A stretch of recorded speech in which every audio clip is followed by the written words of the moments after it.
I got off a sales call the other day with a guy who runs an agency, and he's in dire straits because his partner was the sales guy of the agency, and now he's having medical problems and can't sell effectively. And it really got me thinking, because I was at a business before called InspireBeats that actually failed for similar reasons. And in today's video, I want to talk about one reason businesses fail that I haven't heard talked about too often, which is illness. And I'm going to tell the story of what happened at InspireBeats. So InspireBeats, if you don't know, I've referenced it in a few other videos. I used to be the chief marketing officer over there. They were a lead generation startup. They sold cold emailing to startups. We were decently large. I was on Entrepreneur on Fire talking about it, a bunch of these other podcasts talking about it. But the company failed basically overnight.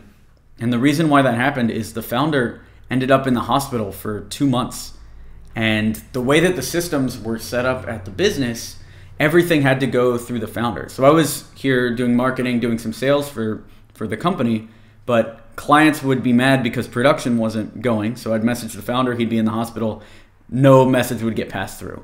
Then the clients would come back to me and ask for a refund, and I would agree that they needed a refund, message the founder, no message would go through because he was in the hospital. He couldn't message anyone. And that happened enough times that eventually all the clients left over the course of a month or 2 months because it was all month-to-month contracts, and the company went under. Simple as that.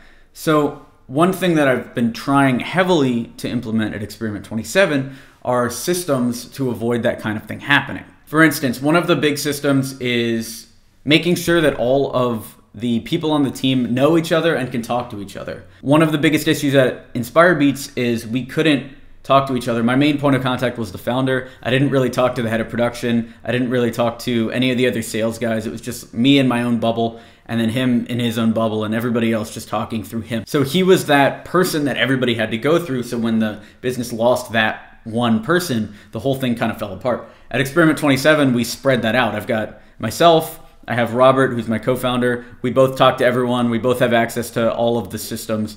So if one of us ended up in the hospital, or if something terrible happened to one of us, we would be able to keep the business going. Like, it would keep surviving. That's one of the main reasons I think co-founders are so powerful for businesses. I don't think we would have been able to last at Experiment 27 this long if I didn't have Robert as a co-founder. And it's because it's not just accountability, right? It's not just that the co-founder gives you accountability and keeps you in the business, but it's also this sort of thing, right? If one of us got sick, the business would keep going. So if I were you, I would take this video as a warning. If you don't have a co-founder in the business, or you don't have somebody that knows everything you know in the business, to start teaching them now, because you never know when something bad's gonna happen. At InspireBeats, everything was great for about a year, almost a full year, and then all of a sudden it fell apart because of these health issues. So you never know when something like that's gonna happen. It happened to the guy I was talking to out of nowhere on the sales call a few days ago as well. And now he's left holding the bag trying to rebuild the sales team, and he's in a cash crunch because of it. The other thing that you can do to prevent this sort of thing happening is to document all the systems. So one of the things we also have at Experiment 27 is pages and pages of how we do everything, right? And that not only raises our value if we ever were going to sell the company, but it makes our jobs a lot easier, because step by step, somebody on the marketing team can go through and figure out step by step what we're doing. Sales team, it's the same way, including client-facing tasks like account management and direct client sales. It's all in this book, so everything is documented, and that's extremely important. If you like this video, please be sure to like it on YouTube to encourage this type of content. Subscribe for more B2B sales training. And if you want marketing support for your digital agency, check out experiment27.com. Thanks.